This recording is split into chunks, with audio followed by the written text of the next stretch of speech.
BNP Awami লীগের বিরুদ্ধে কঠোর হচ্ছে, আর কোনো সুযোগ দিবে না, যতটুকু দিয়েছে ততটুকু দেওয়া ঠিক হয়নি এটা এখন মনে করছে। এক্ষেত্রে আমি বলবো যে জামাত এনসিপির চাপ সফল। জামাত এনসিপি জোরালোভাবে শুরু থেকেই আওয়ামী লীগকে সুযোগ দেওয়ার বিরুদ্ধে সোচ্চার ছিল এবং উদ্বেগ প্রকাশ করে আসছিল। বিরোধী দলের পক্ষ থেকে পরিষ্কার করে বলে দেওয়া হয়েছে, আমরা কোনো মত অবস্থায় এই রাষ্ট্রপতির বক্তব্য আমরা শুনবো না। অ্যাডভোকেট শিশির মনির তিনি এই বিষয়টি খোলাসা করেছেন। তিনি বলেছেন যখন রাষ্ট্রপতি বক্তব্য দিবেন তখন আমরা বের হয়ে আসবো, ওয়াকআউট করবো। দর্শক, ব্রেকিং নিউজ। বিশাল দুঃসংবাদ পেল আওয়ামী লীগ, আর জামায়াত ও এনসিপির চাপে যে অ্যাকশন শুরু বিএনপির। দর্শক, এই ভিডিওটিতে এই বিষয় নিয়ে এমন কিছু গুরুত্বপূর্ণ এবং চাঞ্চল্যকর তথ্য আপনাদের সাথে শেয়ার করতে যাচ্ছি, তাই তথ্যগুলো বিস্তারিত জানতে ভিডিওটিতে একটি লাইক দিয়ে না টেনে সম্পূর্ণ ভিডিওটি দেখতে থাকুন। আওয়ামী লীগকে আর কোনো সুযোগ দেবে না বিএনপি সরকার। বিএনপি এটা অলরেডি ডিসাইড করেছে, স্বরাষ্ট্রমন্ত্রী ইঙ্গিত দিয়ে দিয়েছেন। আমরা স্বরাষ্ট্রমন্ত্রীকে ধন্যবাদ জানাই যে না, আপনার এই সিদ্ধান্ত ঠিক আছে, বরং আওয়ামী লীগের সিদ্ধান্ত দেওয়া আপনাদের জন্যই বুমেরাং হবে, পুরো জাতির জন্য ক্ষতিকর হবে।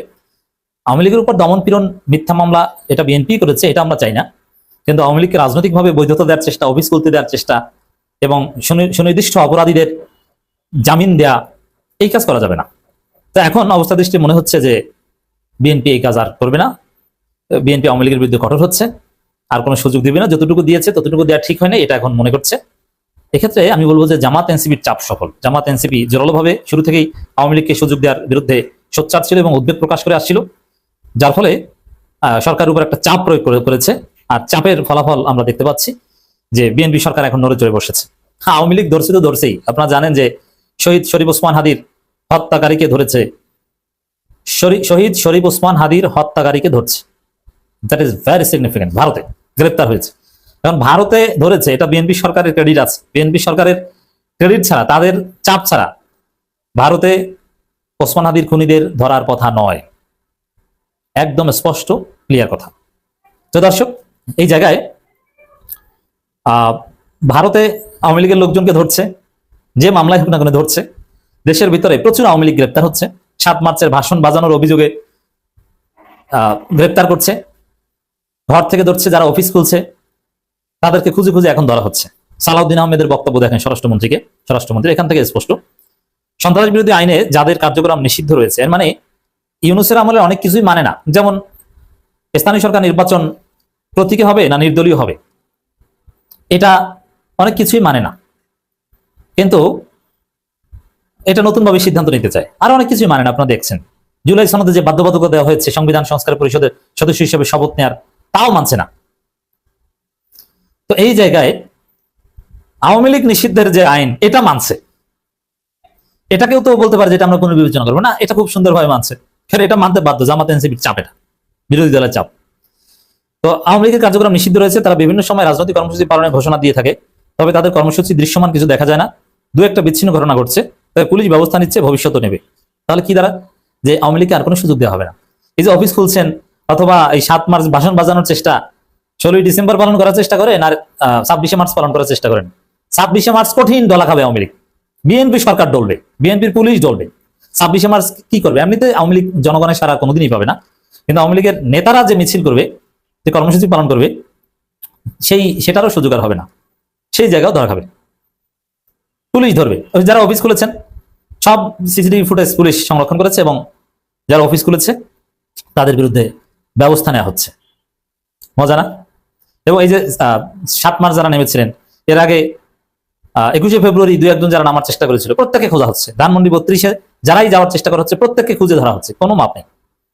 এর মানে আওয়ামী লীগের বিরুদ্ধে বিএনপি কঠোর হতে বাধ্য হচ্ছে। মির্জা ফখরুল অভিযোগ করেছেন যে শেখ হাসিনা বিদেশে বসে ষড়যন্ত্র করছে, দেশকে অস্থিতিশীল করার চেষ্টা করছে। তাহলে কি শেখ হাসিনার লোক যারা দেশে আছে তারা রাস্তায় নামলেই ধরবে না? অবশ্যই ধরবে, মানে কর্মসূচি পালন করার চেষ্টা করলেই ধরবে। বিএনপি ধরতে বাধ্য, জামাত এনসিপি বাধ্য করবে, বিএনপি তাদের সাথেই এটা করবে। কারণ বিএনপি অলরেডি কঠিন মার খেয়েছে আওয়ামী লীগের মাধ্যমে। বিএনপি প্রায় 7 জন অলরেডি নিহত হয়েছে আওয়ামী লীগের হাতে। অতএব বুঝতে পারছে যে না, এদের সুযোগটা ঠিক হচ্ছে না, যদিও দিতে বাধ্য, কারণ ভারতের চাপ আছে, আবার আরো নানান কিছু আছে, কিছু করার নাই।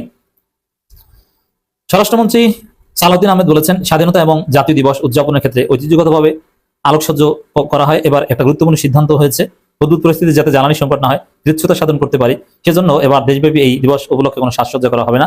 এক্ষেত্রে সংশ্লিষ্ট সকল দপ্তর, মন্ত্রণালয়, জনসাধারণ সহযোগিতা কামনা করছেন তিনি। এটা আই সাপোর্ট, ডেফিনেটলি ভালো উদ্যোগ। কিন্তু এখানে একটা দেখেন, এই কাজ যদি জামাত করতে যেত, তাহলে বলতো যে এই যে স্বাধীনতা দিবস ছোট করছে। এই জন্য আমি বলি যে এবার জামাত ক্ষমতা আসে নাই, আল্লাহ বাঁচাইস। এটি হচ্ছে জামাতের উপর একটা জুলুম। এই কাজটা জামাত করতে গেলে ঝাঁপিয়ে পড়তো। ছাত্র দলের একটা প্রোগ্রাম থেকে নারী নেত্রীদেরকে জোর করে নামিয়ে দিয়েছে স্টেজ থেকে, কারণ কি সেখানে বাইতুল মোকাররমের ক্ষতি পড়বে। তো এই কাজ শিবির করতে গেলে বাংলাদেশে শিবিরের বিরুদ্ধে মিছিল করতো নারীরা, ঝাড়ু নিয়ে মিছিল করতো এক শ্রেণীর শাহবাগী নারীরা, যাদেরকে অনেকে পতিতার সাথে তুলনা করে। আমি করি না, আমি যা শাহবাগী বলি। এবং এনায়েতুল্লাহ আব্বাসীকে অতিথি বানিয়ে ঢাকা বিশ্ববিদ্যালয়ে প্রোগ্রাম করেছে ছাত্রদল নেতা। যদিও সেই ছাত্রদল নেতা শেষ পর্যন্ত তার পদ স্থগিত হয়েছে, ঠিক আছে, কিন্তু যদি এই কাজ শিবির করতে এনায়েতুল্লাহ আব্বাসীকে, যিনি সেই নারী নির্যাতনকারীকে ফুলের মালা পরিয়েছেন, আর অনেক বিতর্ক, এটা উচিত অনুচিত সেই বিতর্কে আমরা যাচ্ছি না, এই সেম কাজটা যদি জামাত বা শিবির করতো, তাহলে অনেক নারী ঝাড়ু নিয়ে মিছিল করতো। কিন্তু বিএনপি করেছে, কিচ্ছু করতে পারছে না। তো দর্শক, স্বরাষ্ট্রমন্ত্রী বলেন ঈদে বিভিন্ন রকমের আইন শৃঙ্খলা পরিস্থিতি সৃষ্টি হয়, সেগুলো এড়িয়ে চলতে পারি, বিশেষ করে গার্মেন্টস সেক্টরে সড়ক পরিবহন যাতে মানুষের ঈদযাত্রাটা নির্বিঘ্ন করতে পারি এবং জনজীবন স্বস্তি দিতে পারি, সেজন্য দুটো আলাদা করে মিটিং করেছি। না এগুলো ভালো। আর সবচেয়ে ভালো খবর হচ্ছে আসছে সেদিকে আওয়ামী লীগের বিরুদ্ধে তিনি আরবার 25 মার্চ গণহত্যা দিবস ও অত্যন্ত ভাবগম্ভীর্যপূর্ণ বেদনার সঙ্গে পালন করা হয়। অতীতের ন্যায় এবারও আমরা সেটা পালন করবো। এখন ধর্ম মন্ত্রণালয়ের ভূমিকা আছে, তাই মুক্তিযুদ্ধ মন্ত্রণালয়ের প্রধান দায়িত্ব নিয়ে এটা পালন করবে, আর নিরাপত্তা বিষয়গুলো স্বরাষ্ট্র মন্ত্রণালয় দেখভাল করবে। ঝিনাইদহে পেট্রোল পাম্পে পিটিএ মারার ঘটনার প্রশ্ন জবাবে স্বরাষ্ট্রমন্ত্রী বলেন, মব এক জিনিস আর স্পট ক্রাইম এক জিনিস, সবকিছুর সাথে মব গুলিয়ে ফেললে হবে না। এখন ওই ইউনূস সরকারের সময় যেরকম ইউনূস সরকারের প্রেস সচিব বলেছে না কোথাও মব হচ্ছে না, এখন বিএনপি ওটাকে মব বলতে রাজি হবে না, এখন মবকে বলবে ওটা স্পট ক্রাইম অমুক্ত। বুঝতে পারছেন?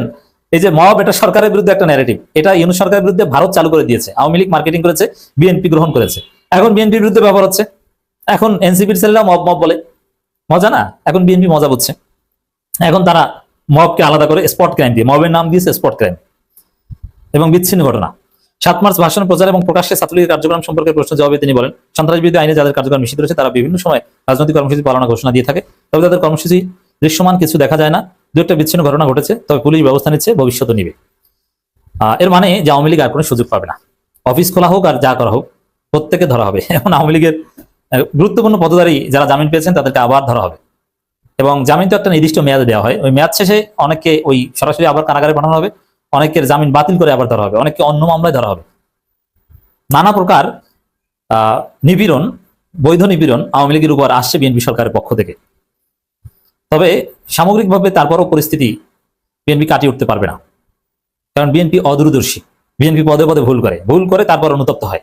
যেমন আওয়ামী লীগকে সুযোগ দিয়েছে অলরেডি, এখন অনুতপ্ত হচ্ছে। এখন মির্জা ফখরুল বলছেন যে শেখ হাসিনা ষড়যন্ত্র করছে, আমরা বুঝতে পারছি। প্রিয় দর্শক, আজ বাংলাদেশের রাজনীতিতে বেশ কিছু ঘটনা ঘটে গেছে, এর ভিতরে খুবই গুরুত্বপূর্ণ 2-3টি বিষয়ের উপরে আমি আমার মতামতটা ব্যক্ত করব। প্রথমে আসি আমরা শরীফ ওসমান হাদির হত্যাকারী ফয়সাল করিম মাসুদ এবং আলমগীর, এই দুই কালপ্রিট পশ্চিমবঙ্গের পুলিশের হাতে গ্রেপ্তার হয়েছে বলে একটি খবর প্রকাশিত হয়েছে। দীর্ঘদিন ধরে ওসমান হাদির হত্যাকারীদের গ্রেপ্তারের দাবিতে ইনকিলাব মঞ্চ সহ সারা বাংলাদেশে আপনারা জানেন যে প্রচন্ড বিক্ষোভ চলছে। অর্থাৎ যেদিন তিনি গুলিবিদ্ধ হন 12ই ডিসেম্বর, তারপর থেকেই আন্দোলন চলে আসছে এবং ধারণা করা হচ্ছিল এরা পালিয়ে ভারতে আশ্রয় নিয়েছে। ভারত এতদিন তাদের আশ্রয় দিয়ে রেখেছিল, হঠাৎ করে তারা আজকে এই নিউজটি প্রচার করেছে, লাইভ সম্প্রচার করেছে। বনগাঁ সীমান্ত থেকে তাদেরকে গ্রেপ্তার করা হয়েছে বলে তারা জানিয়েছে। সেখানে পালিয়ে থাকার পরে তারা আবার বাংলাদেশে ঢোকার চেষ্টা করছিল। তো এই খবর পেয়ে পশ্চিমবঙ্গ থানা পুলিশ তাদেরকে গ্রেপ্তার করে। এখন অনেকেই এই বিষয়ে কথা বলছেন, প্রশ্ন উঠছে যে এটি কি আসলেই গ্রেপ্তার নাকি নতুন কোনো নাটকের মঞ্চায়ন? কারণ ফয়সাল করিম মাসুদ ভারতে পালিয়েছিল, এটি ভারত সরকারের না জানার কথা নয়। এতদিন তাহলে তাকে কেন গ্রেপ্তার করলো না? এখন কেন হঠাৎ করে তাকে গ্রেপ্তার করলো? আর এই গ্রেপ্তার করে তাকে কি বাংলাদেশে ফেরত দিবে, বাংলাদেশে প্রত্যার্পণ করবে? এখানে বেশ কিছু প্রশ্ন কিন্তু আমাদের সামনে হাজির হয়েছে, বাংলাদেশের মানুষের সামনে হাজির হয়েছে। কারণ আমরা জানি যে ভারতের সাথে যে বন্দি প্রত্যার্পণ চুক্তি আছে বাংলাদেশের, এই চুক্তির আলোকেই কিন্তু আসামের বিচ্ছিন্নতাবাদী উলফা নেতা অনুপ চেটিয়াকে কিন্তু বাংলাদেশ ভারতের হাতে তুলে দিয়েছিল। কিন্তু শেখ হাসিনা যখন বাংলাদেশ থেকে পালিয়ে যায়, তখন কিন্তু বারবার বাংলাদেশ ভারতের কাছে এই দাবি জানিয়ে আসছে যে আপনাদের সাথে আমাদের যে বন্দি চুক্তি আছে, এই চুক্তির আলোকে শেখ হাসিনাকে বাংলাদেশের কাছে ফেরত পাঠান। চিঠি পর্যন্ত দিয়েছে কয়েকবার, কিন্তু অন্তর্বর্তীকালীন সরকারের সেই চিঠির প্রতি তারা ভ্রুক্ষেপ করে নেই। এখন তারা ফয়সাল করিম মাসুদকে গ্রেপ্তার করে আমাদের ধারণা যে তারা এবার হয়তো ওইটার কাফফারা আদায় করবে, অর্থাৎ শেখ হাসিনাকে দেবে না, শেখ হাসিনাকে তাদের কাছে রেখে দেবে, শেখ হাসিনাকে তারা পুনর্বাসিত করে তারপরে এই বাংলাদেশে পাঠাবে, একটা বিহিত করে, যাতে তার গায়ে কোনো ফুলের টোকা না লাগে, এরকম একটা ব্যবস্থা করে বাংলাদেশে পাঠাবে। তার আগে যে গ্রাউন্ড তৈরি করতে হয়, সেই গ্রাউন্ড তৈরি করার জন্যই কিন্তু ফয়সাল করিম মাসুদকে তারা গ্রেপ্তার করেছে। এবং আমাদের কাছে মনে হয় বাংলাদেশ সরকার যদি এখন এই ব্যাপারে তাদের সাথে দেন দরবার করে, তাহলে হয়তো তারা তাকে ফেরত দেবে। ফেরত দিয়ে ওই যে দীর্ঘদিনের যে ক্ষত বাংলাদেশের মানুষের হৃদয়ে সৃষ্টি হয়েছে, এই ক্ষতটা কিছুটা লাঘবের তারা চেষ্টা করবে। এবং তারা বাংলাদেশের জনগণকে এই মেসেজ দিতে চাইবে যে দেখো, আমরা কিন্তু বাংলাদেশের জনগণের পক্ষে, তোমাদের দাবি দেওয়ার প্রতি, তোমাদের আশা আকাঙ্ক্ষার প্রতি আমরা পূর্ণ মাত্রায় ওয়াকিবহাল এবং শ্রদ্ধাশীল। এই যে উসমান হাদির হত্যাকারীকে আমরা তোমাদের কাছে ফেরত দিলাম। এতে করে তারা বাংলাদেশের সিম্পিতি অর্জন করতে চেষ্টা করবে। তারপরে সরকারের সাথে তারা একটা সম্পর্ক গড়ে তোলার চেষ্টা করবে। নতুন সরকারের সাথে তারা যে কিভাবে কাজ শুরু করবে, এটা তার প্রথম পদক্ষেপ। এবং বাংলাদেশের মানুষের চোখে একটা ধুলা দেবার নামান্তর। যাই হোক, তাদের ভিতরে যে আশাই থাকুক, যে উদ্দেশ্যই থাকুক, ফয়সাল করিম মাসুদ, 2 কালপ্রিট, 2 হত্যাকারী গ্রেপ্তার হয়েছে, এটি অনেক সুখের কথা। তাদেরকে বাংলাদেশের কাছে সমর্পণ করা হোক, বাংলাদেশের প্রচলিত আইনে তাদের বিচার হবে, কারণ এই হত্যাকারীদের বিচার সময়ের দাবি ছিল। এবারে আমরা দ্বিতীয় আর একটা বিষয়ে আলাপ করব। আপনারা জানেন যে নাসিরউদ্দিন পাটোয়ারির নামে একটি মামলা করেছে মির্জা আব্বাস। মির্জা আব্বাস মামলা করা বলতে রমনা থানার যিনি বিএনপির সভাপতি আশরাফুল ইসলাম, তিনি একটি মামলা করেছেন নাসিরউদ্দিন পাটোয়ারির নামে, এই মর্মে যে নাসিরউদ্দিন পাটোয়ারি মির্জা আব্বাসের মান সম্মান নিয়ে টানাটানি করেছে, তাকে হত্যার হুমকি দিয়েছে, তার জীবন নাশের হুমকি দিয়েছে, ইত্যাদি মর্মে একটা মামলা তিনি করেছেন। এই মামলার প্রতিক্রিয়ায় নাসিরউদ্দিন পাটোয়ারি একটি বক্তব্য দিয়েছে, শুনুন বক্তব্যটি। এই যে আমার নামে আজকে একটা মামলা হলো, মানহানির মামলা। ওই ব্যক্তি চাঁদাবাজি করে, সন্ত্রাসী করে, এমন লোকের কোনো মান থাকতে পারে না। যার মান আছে তারই তো মানহানি হয়। মামলা করেছে আরেকজনকে দিয়ে, গোপনে গিয়ে হলো সাক্ষী হিসাবে উপস্থিত হয়েছে। এগুলাকে আপনি ঢাকা হাতে ফেল করেছেন, লিখে রাখুন জনাব আব্বাস। আপনাকে তারেক জিয়া এসে রক্ষা করেছে। তারেক জিয়া যদি এসে রক্ষা না করতো, তাহলে আপনি মির্জা আব্বাসের ছুনোমুটিও আমরা ঢাকা হাটে খুঁজে পাইতাম না। শুধু নাসিরউদ্দিন পাটোয়ারির এই বক্তব্যের মধ্যেই সীমাবদ্ধ থাকে নাই। জুলাই গণঅভ্যুত্থানপন্থী যে সমস্ত তরুণ সমাজ রয়েছে, যে সমস্ত বিপ্লবীরা রয়েছে, তারা মির্জা আব্বাসের বিরুদ্ধে স্লোগান দেওয়া শুরু করেছে এবং কড়া প্রতিক্রিয়া ব্যক্ত করতে শুরু করেছে। এই যখন অবস্থা, তখন রমনা থানার ওই বিএনপি সভাপতি আশরাফুল ইসলামকে বিএনপির পক্ষ থেকে শোকজ করা হয়েছে। রুহুল কবির রিজভী স্বাক্ষরিত একটি শোকজ নোটিশে বলা হয়েছে যে আপনি দলের অনুমতি ব্যতীত, দলের অনুমতি না নিয়ে এনসিপির মুখ্য সমন্বয়ক তরুণ নেতা নাসিরউদ্দিন পাটোয়ারির নামে আপনি মামলা করেছেন। এক্ষেত্রে দলের কাছ থেকে আপনি অনুমতি নেন নাই, যার কারণে দলের শৃঙ্খলা ভঙ্গ হয়েছে।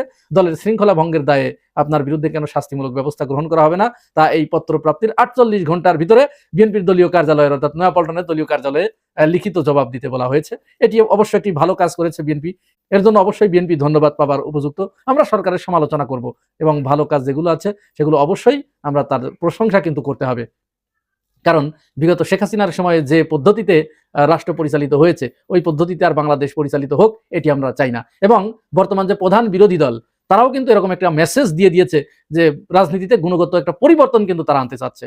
যে বিরোধী দল যেভাবে পূর্বে আমরা দেখেছি, বিরোধী দলে গেলেই বিরোধী দল হরতাল, অগ্নিসংযোগ, জ্বালাও পুরাও ইত্যাদি করে, এবং বিরোধী দলকে সাইজ করার জন্য অনেক সময় সরকারি দলও বিভিন্ন বাসে আগুন দেয়, যেটা আমরা আওয়ামী লীগের আমলে দেখেছি, ছাত্রলীগ যুবলীগকে দেখেছি, তারা বাসে আগুন দিয়ে বিএনপি এবং জামাত শিবিরের বিরুদ্ধে সেটাকে প্রচার হিসেবে পরিচালিত করেছে। তো এই রাজনীতি থেকে বাংলাদেশ বেরিয়ে আসতে চাচ্ছে। সুতরাং রাজনীতিতে একটি গুণগত পরিবর্তন আসবে। এখন আমরা সবচেয়ে গুরুত্বপূর্ণ বিষয় যেটা, সেটা হচ্ছে আগামী 12 তারিখে, অর্থাৎ 12ই মার্চ ত্রয়োদশ জাতীয় সংসদের প্রথম অধিবেশন অনুষ্ঠিত হতে যাচ্ছে।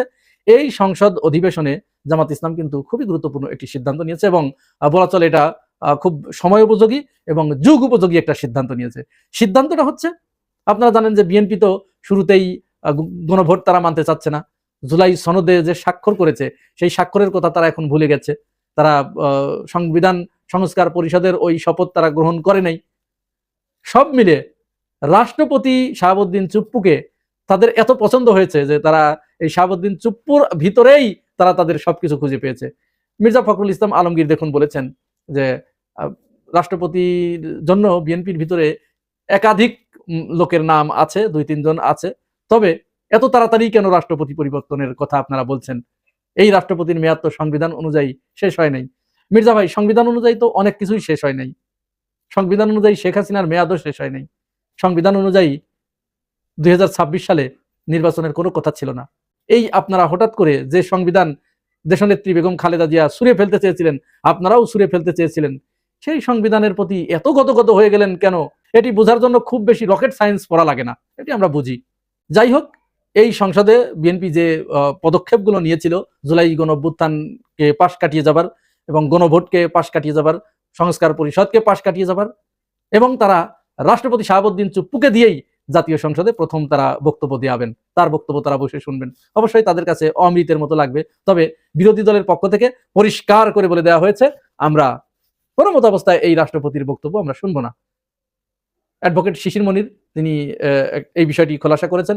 তিনি বলেছেন যখন রাষ্ট্রপতি বক্তব্য দিবেন তখন আমরা বের হয়ে আসবো, ওয়াকআউট করব, তারপরে তার বক্তব্য শেষ হয়ে গেলে আবার বিরোধী দল সেখানে যে তারা তাদের কথাবার্তা বা পরবর্তী কার্যক্রম তারা চালিয়ে নিতে পারে। কারণ যে রাষ্ট্রপতি হাজার হাজার ছাত্র জনতাকে হত্যার সাথে সরাসরি জড়িত, তার হাতে রক্তের দাগ, যিনি সরাসরি হত্যা করেছেন, তিনি জাতির উদ্দেশ্যে ভাষণ দেবেন এবং তার মুখ দিয়ে যখন ছাত্র জনতার প্রশংসা বের হবে, এটি আসলে প্রশংসা নয়, এটি হবে সবচেয়ে বড় প্রহসন এবং এটি নাটক মঞ্চায়ন হবে, এটা কাটা গায়ে নুনের ছিটা হবে। অর্থাৎ তিনি তার অন্তরের ভিতরে মুচকি হাসি রেখে মুখ দিয়ে শুধু একটা মেকি কান্নার ভাব করবেন যে আহা এত মানুষ এখানে শহীদ হয়েছে। সুতরাং এই কথা বিএনপি শুনলেও শুনতে পারে, বিএনপির অনেক কিছুই হয়তো তাদের সংবিধানে আছে, এজন্য তারা শুনলেও শুনতে পারে। আবার দেখুন, এই শাহাবুদ্দিন চুপ্পুর হাত থেকে জাইমা রহমান পুরস্কার নিয়েছে, যে শাহাবুদ্দিন চুপ্পু দেশনেত্রী বেগম খালেদা জিয়াকে তার বাসভবনের সামনে বালির ট্রাক দিয়ে তার যাতায়াতের পথ রুদ্ধ করে দিয়েছে, তার বাড়ির গ্যাস বিদ্যুৎ পানির লাইন বিচ্ছিন্ন করার হুমকি দিয়েছে, তাকে বিদেশে চিকিৎসা নিতে যেতে দেয় নাই, এই শাহাবুদ্দিন চুপ্পু কিন্তু এর সাথে জড়িত। সেই শাহাবুদ্দিন চুপ্পুর কাছ থেকে সেই দেশনেত্রী বেগম খালেদা জিয়ার নাতি পুরস্কার গ্রহণ করছেন। আসলে আমার মনে হয় ক্ষমতা এমন একটা মলম, যে মলম যে কোনো জায়গায় লাগানো যায়, ক্যান্সারেও লাগানো যায়, গ্যাংগ্রিজেও লাগানো যায়, আবার চুলকানির উপরেও লাগানো যায়। এরকম একটা মলম ক্ষমতা। ক্ষমতার মোহে সবকিছু এভাবে ভুলে যাওয়া যায়। মায়ের হত্যাকারীর সাথে, পিতার হত্যাকারীদের সাথে এইভাবে করা যায়, বসা যায়, তার কথা শোনা যায় মনোযোগ দিয়ে। কি জানি ভাই, আমাদের তো আসলে এগুলো মাথায় ঢোকে না, তারা কেমনে পারে এগুলো। যাই হোক, জামাত ইসলাম ওয়াকআউট করবে, তাকে অ্যাভয়েড করবে, তার কথা শুনবে না, এবং এই দিন তারা গণভোটের মাধ্যমে যে অধিকার ডেপুটি স্পিকার দেয়া, এই অধিকার তারা আদায় করে নিয়ে আসবে, তারা কোনো দান গ্রহণ করবে না। দর্শক, আওয়ামী লীগের দুঃসংবাদ এবং জামায়াত ও এনসিপির চাপে বিএনপির অ্যাকশন সম্পর্কে আপনাদের মতামত কি? আপনাদের গুরুত্বপূর্ণ মতামত আমাদের কমেন্ট বক্সে জানিয়ে দিতে পারেন। আর ভিডিওতে একটি লাইক দিয়ে আপনার বন্ধুদের সাথে শেয়ার করে দিন। আপাতত এই পর্যন্ত, ভালো থাকবেন, আল্লাহ হাফেজ।